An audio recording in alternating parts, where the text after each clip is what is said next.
Hello, I'm Bonnie Ayers Namkung. I'm a marketing copywriter, and I'm here today with Lanny Udell, my colleague, and we're here to talk about case studies. So what is a case study? Well, a lot of people want to know about that. It's a great marketing tool, especially for B2B companies, and it gives you a great opportunity to tell the story of a successful project with your client.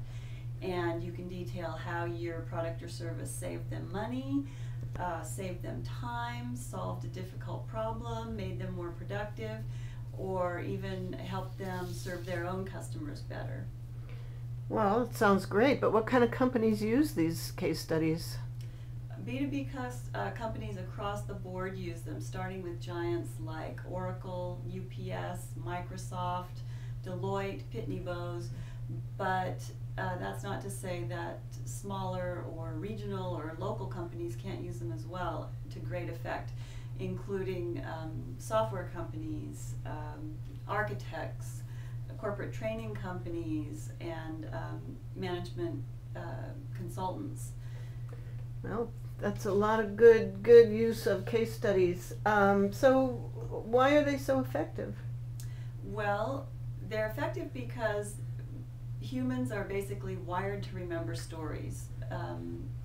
Oral histories, we started there and we're still doing that, remembering stories. And, you can't remember basically what happened in a brochure, but you can remember if there are people involved in the story, if there's a sense of drama or suspense, interesting characters, and a satisfying resolution to the story.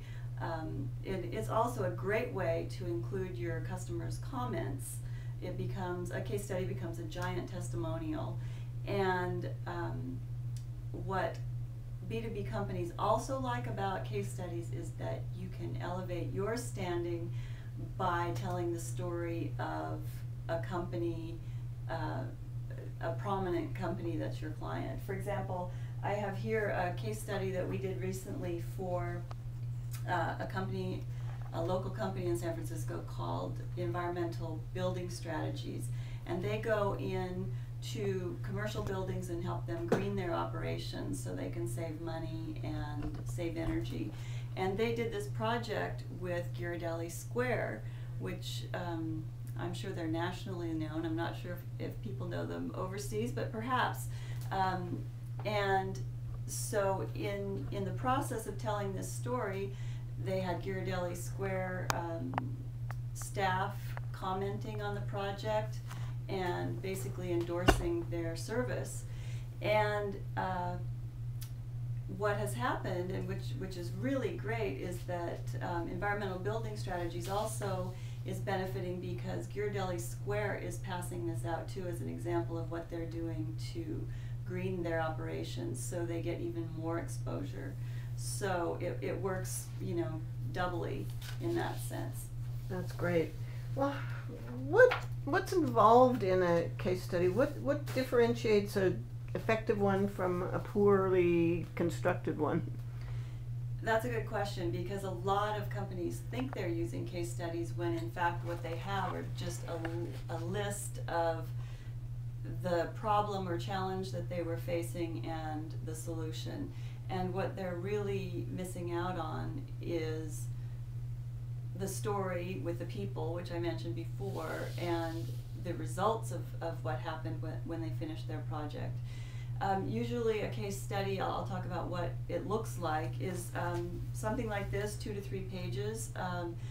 You can print it, you can use it in PDF form. It may have photographs, it may have charts, graphics. Another important element is a sidebar that condenses the case study into an at-a-glance read, so you can see the challenge, the solution, and the results right here. And of course it includes quotes from the happy client as well, so it becomes a third-party endorsement. And you can find out more about case studies and how to use them. We created a special report, and it's free, called How to Turn Your Customer Success Stories into Marketing Gold. You can download it at my website, banamkung.com/case studies, /case_studies, and you can get the free report there. Also, stay tuned because we are coming up with additional videos after this, one which will talk about the common mistakes people make on their case studies and how to avoid them, and also how you can use case studies as a very cost-effective marketing tool by using them in many different ways. So stay tuned. Thanks for tuning in. Bye-bye.